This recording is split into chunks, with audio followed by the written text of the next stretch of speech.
Bismillahirrahmanirrahim. Assalamualaikum warahmatullahi taala wabarakatuh. Bismillahi masyaallah la yasukul khaira illallah. Bismillahi masyaallah la yadfus su'a illallah. Bismillahi masyaallah ma kana min ni'matin fa minallah. Bismillahi masyaallah la haula wala quwata illa billahil aliyyil azim. Rabbi shrah li sadri wa yassir li amri wahlul 'uqdatam min lisani yafqahu qawli. Raditu billahi rabba wa bil islami dina wa bi sayyidina Muhammadin sallallahu alaihi wasallam nabiyya wa rasulah. Rabbana la ilma lana illa ma 'allamtana wa tub 'alaina ya maulana innaka antat tawwabur rahim. Bismillahirrahmanirrahim. Nawaitu ta'alluma wa ta'lima wa tadhakkura wa tadhkira wan naf'a wal intifa'a wal ifadata wal istifada wal hatha ala tamassuk bi kitabillah wa sunnati rasulih wa du'a ila al huda wa talata ala al khair ibtigha wajhillah wa mardati wa qurbih wa thawabih bi rahmatika ya arhamar rahimin. Qala masyayikhuna syaikh al-mu'allif rahimahullah ta'ala wa nafa'na bihi wa bi ulumihi wa bi asrarihi wa barakatihi fid dharaini amin. Setelah pembahasan kita kemarin sebelum bulan Ramadan, yaitu tentang kemuliaan, keutamaan orang-orang ya yang mereka itu belajar ilmu, mereka belajar, kemudian mereka mengamalkan, tidak hanya mengamalkan, tapi juga diajarkan kepada orang lain. Ya, wada'a ilaih. Ya, dia belajar tentang kebaikan, kemudian dia lakukan, dia praktekkan kebaikan tersebut. Tidak hanya dia praktekkan, tapi kemudian dia ajarkan kepada orang lain. Jadi contoh sederhana ya, kita zaman belajar surat Al-Fatihah ya, zaman belajar surat Al-Fatihah, bagaimana bacaan yang baik dan benar, belajar, kemudian dihafalkan, setelah hafal diamalkan ya, apa yang ada di dalam surat Al-Fatihah dibaca di dalam setiap sholat, yang mana termasuk menjadi rukun daripada sholat. Tidak hanya itu, setelah itu diajarkan kepada orang lain, ya, diajarkan kepada anaknya, istrinya, atau misalnya dia punya murid, ya, punya santri, diajarkan, ya.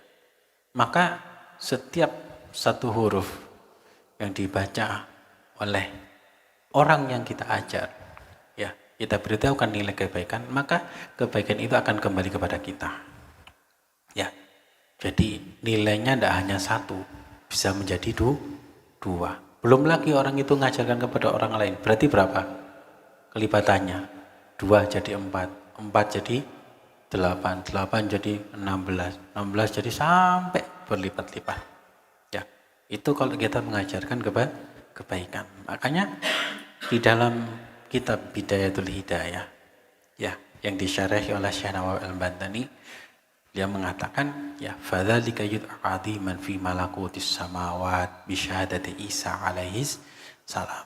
Orang yang ngaji kemudian dia amalkan, diberitahukan kepada orang lain, ya, maka orang ini akan dibanggakan, yud'adi man fi malakutis samawat. Dia itu dibanggakan kepada penduduk langit, ya, disaksikan oleh Nabi Isa alaihis salam. Ya, itu keutamaan seseorang mencari ilmu, ya. Kemudian muncul misalnya satu pertanyaan, lah, kalau saya mau menyampaikan kebaikan, aku sendiri bukan orang baik, aku sendiri belum baik. Jangan nunggu menjadi baik untuk menyampaikan kebaikan. Kita sampaikan kebaikan sambil kita memperbaiki diri. Kalau kebaikan itu harus nunggu, harus sing nyampe nu kudu sempurna, tidak ada aib, tidak ada celah, maka ya sing nyampe nu mek malaikat tok. Maka yang berhak menyampaikan kebaikan hanya Kanjeng Nabi Muhammad sallallahu alaihi wasallam. Ya. Tetapi tidak, kita semua punya kewajiban menyampaikan kebaikan walaupun kita belum baik. Ya, makanya Al-Imam Al-Ghazali beliau itu membagi beberapa bagian orang-orang yang menuntut ilmu. Maka di dalam teks yang selanjutnya Al-Mu'allif mengatakan fa idza faragta min dzalika kulli wa faragta min islahi nafsika dhahiran wa batinan ya wa fadli syai'in min awqatika fala ba'sa an tastaghila bi ilmi al-madhhab fil fiqh li ta'rifa bil furu' an-nadira fil ibadah. Kalau kamu selesai ya belajar ilmu kemudian berusaha memperbaiki diri ya baik itu secara zahir ataupun batin ya kemudian memakmurkan umur yang kita miliki supaya menjadi umur sing punya kualitas ya maka boleh dirimu itu menyibukkan diri dengan ilmu-ilmu yang lainnya seperti contoh ilmu tentang madhab di dalam fikih ya agar kita tahu ya beberapa cabang-cabang ilmu fikih ya yang jarang sekali dijelaskan di dalam masalah ibadah. Nah, Al-Imam Az-Zayyadi beliau mengatakan ya seperti dikutip Syekh Nawawi Al-Bandani, waqala Az-Zayyadi ya langing ngendikan Al-Imam Az-Zayyadi wa talabul ilmi syar'i ala salasati aqsam. Ya, tiang nuntut ilmu syariat niku ya wonten 3 golongan. Jadi ada tiga golongan orang itu, 3 tingkatan orang mencari ilmu. Yang pertama fardhu ain wa huwa ta'allumu ma la budda minhu. Fardhu ain itu adalah sesuatu yang wajib kita pelajari. Contoh misalnya toharo, bagaimana cara wudhu yang benar, bagaimana cara sholat yang benar ya. Sholat itu apa saja yang harus dibaca. Maka sesuatu yang berhubungan dengan sholat wajib kita ketahui. Kalau di dalam kaidah usul fikih itu ma la yatimul wajib illa bihi fahuwa wajib. Sesuatu yang kewajiban itu tidak sempurna kecuali harus dengan hal tersebut, maka itu hukumnya wajib. Seperti kita belajar sholat. Sholat sebelum sholat salah satu rukun syarat-syaratnya sholat itu apa? Bersuci. Maka kita wajib belajar ilmu tentang bersuci. Gak hanya belajar sholat toh. Ya.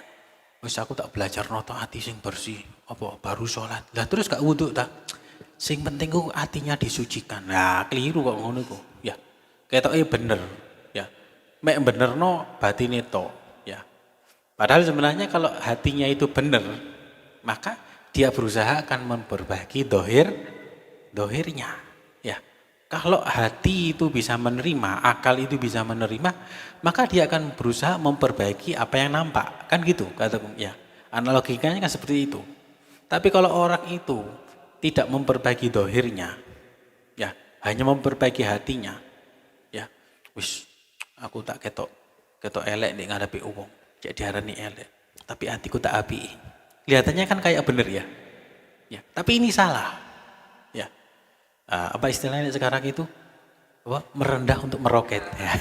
Ya merendahkan diri agar disanjung ya makanya kita jadi orang itu biasa saja ya gak usah merasa tinggi gak usah merasa rendah ya ideal saja ya toh penilaian orang itu tidak akan membawa pengaruh sama kita ya jadi orang mau mengatakan apa yang penting kita tetap pada jalan kebaikan selama kita tidak menabrak ya nilai-nilai di dalam moral masyarakat ya selama itu pula ya kita yakin apa yang kita jalani benar kita tidak ngusik orang lain tidak mengambil hak orang lain sudah bismillah ya tidak usah ribut dengan apa istilahnya validasi ya butuh validasi dari orang lain cek darahnya api tidak perlu ya kita berusaha menjadi baik di hadapan Allah Subhanahu wa ta'ala. Satu hal yang perlu kita ingat ya ketika kita ikhlas berusaha menjadi baik di hadapan Allah Subhanahu wa ta'ala itu pasti akan ada omongan-omongan yang berusaha menjatuhkan kita ya pasti itu gak mungkin gak ya itu memang sudah sunnatullah lo kok bisa demikian itulah cara Allah Subhanahu wa ta'ala menguji kita ya kita itu memperbaiki diri apa krana menungso apa krana Gusti Gusti Allah. Lek krana Gusti Allah kita tidak peduli dengan omongan orang lain. Contoh misal ya kepingin mulai sholat jamaah nang masjid. Ya, biasa kados masjid moro sapa masjid. Ya, sholat jamaah. Ono kok ono sing ngomong, ya. Waduh, wis cedhek ah. Kok saiki sregep nang masjid, ya.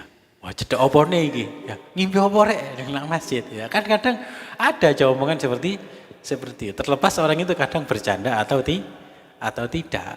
Ya, kalau kita krono Gusti Allah sekarang lah, ya. Oh, bahaya, penting ibadah ya. Ya seperti itulah ya. Alif lam mim ya. Ahasiban nas ayyatraku ayyaqulu amanna wa hum la yuftanun. Ahasiban nas ya. Ayyatraku ayyaqulu amanna wa hum la yuftanun. Ya, di dalam Al-Qur'an disebutkan apakah manusia itu mengira kalau mereka sudah mengatakan beriman ya, kemudian ditinggalkan begitu saja oleh Allah Subhanahu wa taala, tidak dikasih ujian.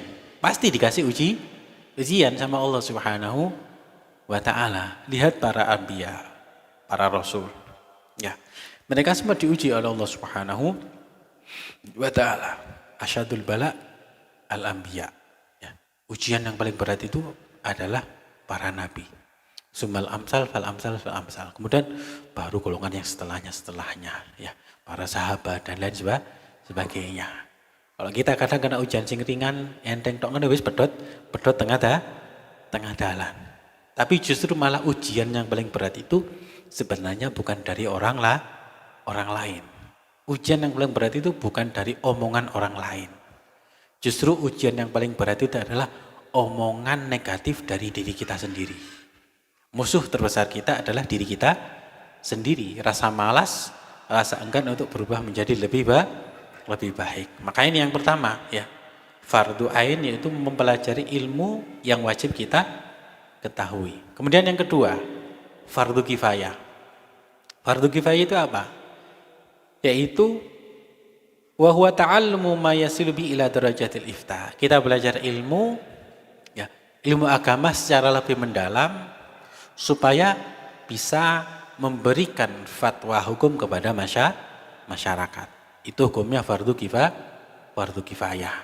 Ya, kita belajar tentang ilmu fikih secara lebih mendalam.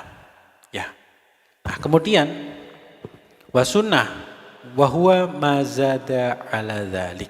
Sunnah yaitu apa yang di atas golongan yang nomor 1 dan nomor 2. Ya, seperti apa contohnya? Atau ilmu ilmu tartil, ya, ilmu qasidah, ilmu bagaimana vespan misalnya dan lain sebagainya. Apa namanya Fit?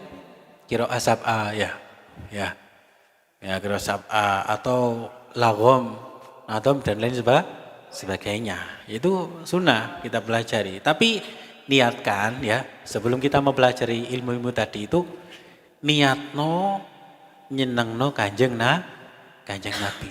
Jangan niat yang lain. Misalnya niat belajar ilmu Bayati Ros ta'alana wa apa jenenge ya. Aku gak tau apalan soalnya ya.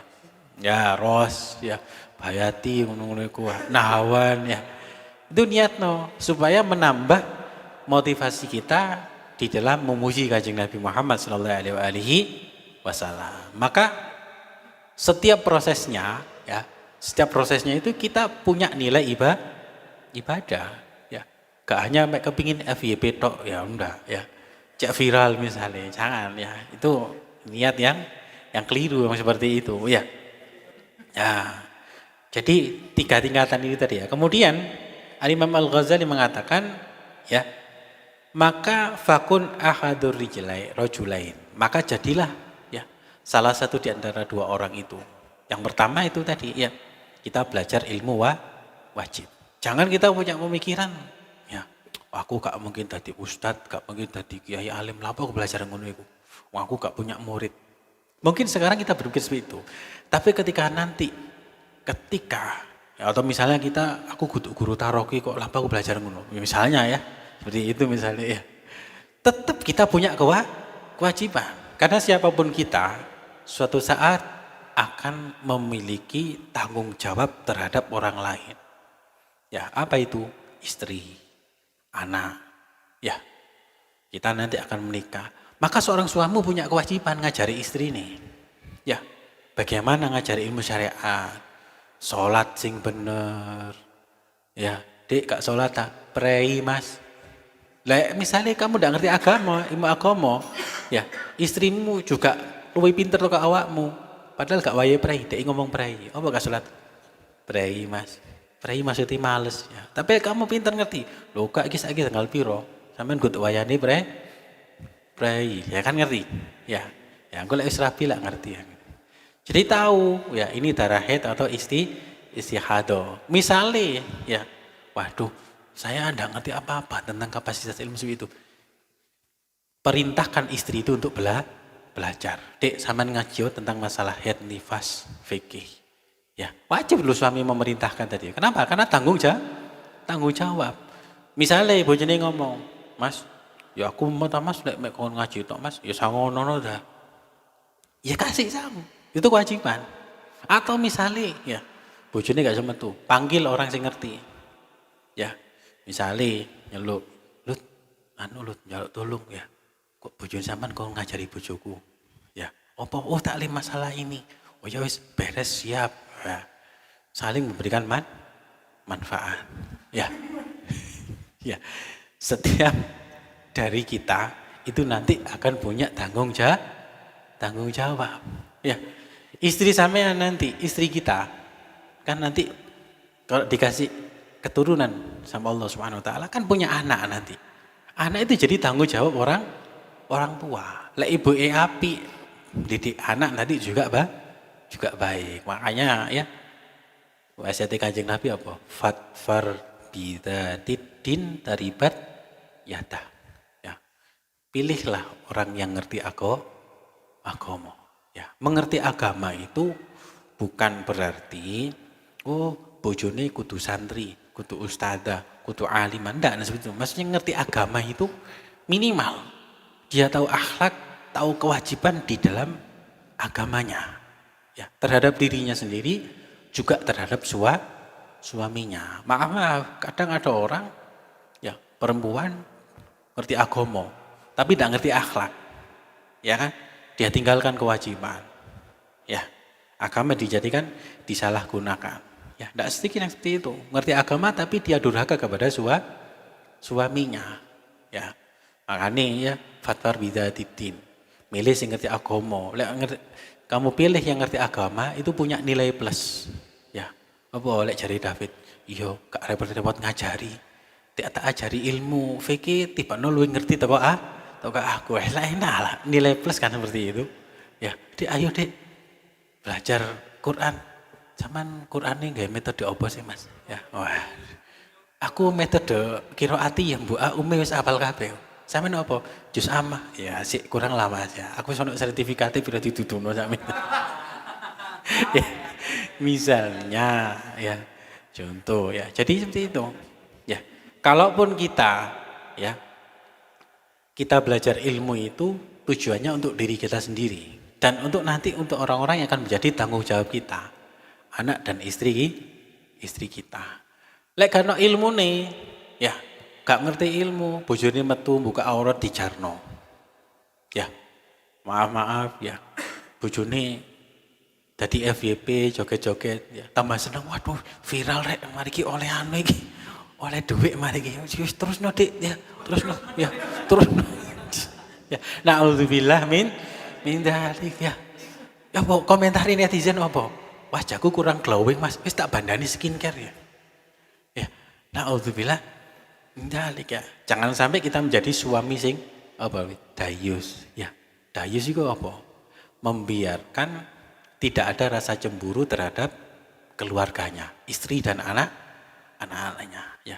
Di Jarno buka aurat ya. Istrinya dijadikan konsumsi publik ya. Seneng bangga, waduh bojoku dipuji wong akeh ya. Iki wong balul jenenge ngene iki. Ya. Kenapa kalau suami itu punya harga diri, tahu kewajiban, ngerti agama, ya dijaga istrinya. Ya dijaga istrinya.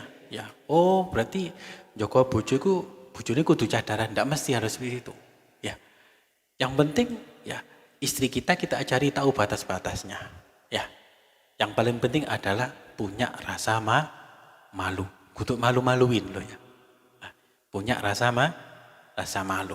Kalau seorang rasa malu itu baik pada laki-laki, tapi lebih baik kalau pada seorang perempuan.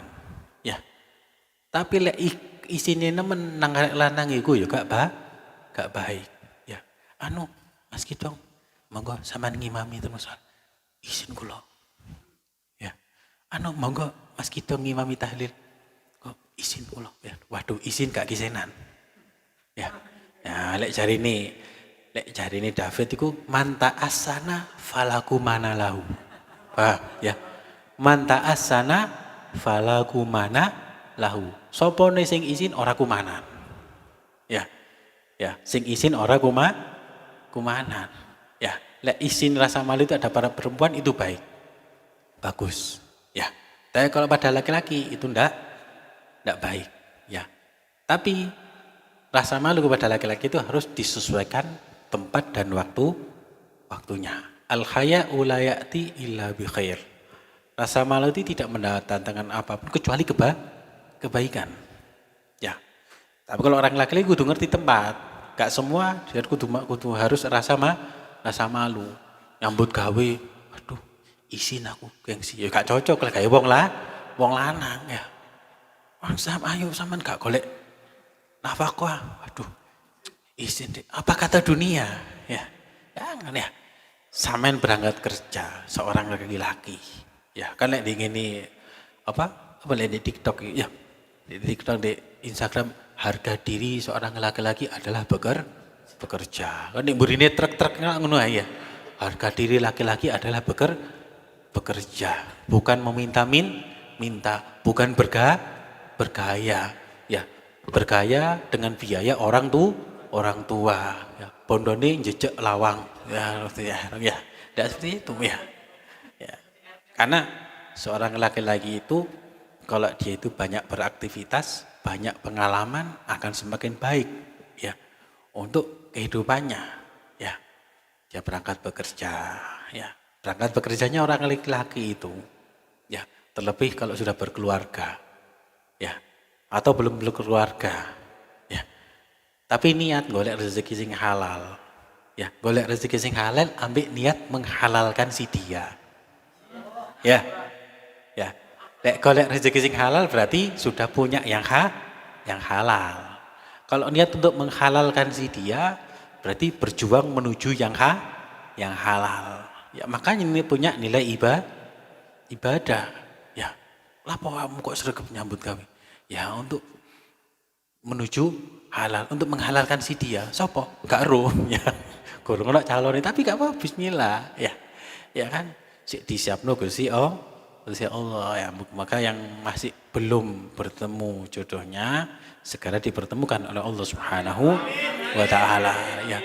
Mungkin padha golek ini dadi kirono kirene akhire gak ketemu ya. Durung ketemu ya.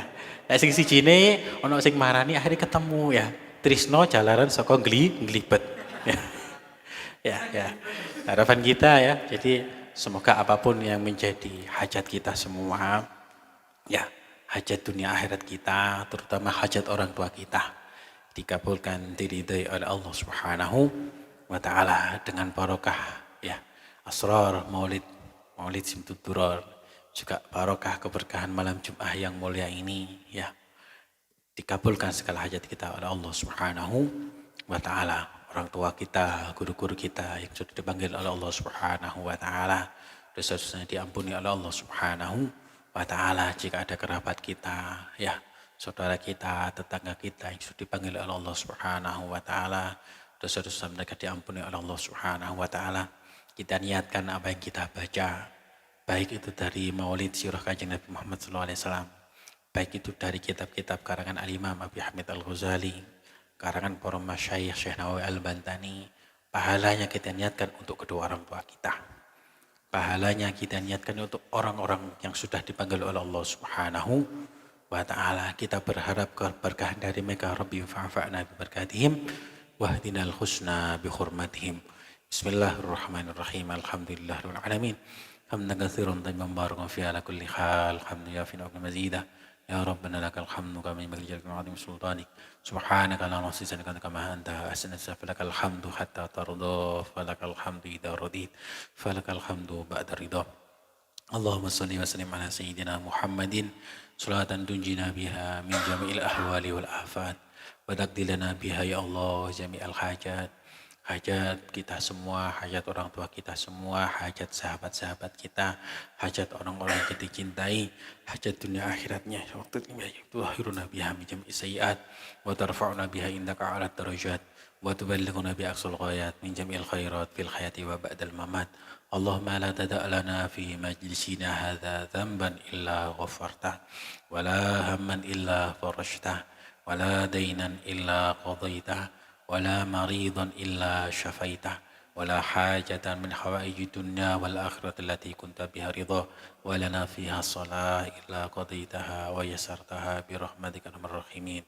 ربنا اغفر لنا ولوالدينا ربنا اغفر لنا ولوالدينا ربنا اغفر لنا ولوالدينا وارحمنا وارحمهم كما ربونا صغارا واغفر لنا ولمشايخنا ولأزواجنا ولأولادنا ولأصحابنا ولأحبابنا ولإخواننا وطلابنا وطالباتنا ولمن أجر الخير علينا ولمن أعان على الخير ولمن أوصانا بالخير ولجميع أمة سيدنا محمد صلى الله عليه وسلم.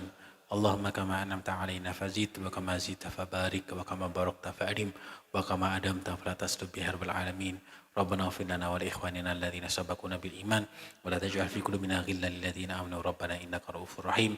ربنا آتنا في الدنيا حسنة وفي الآخرة حسنة وقنا عذاب النار. سبحان ربك رب العزة عما يصفون وسلام على المرسلين والحمد لله رب العالمين بسر أسرار الفاتحة.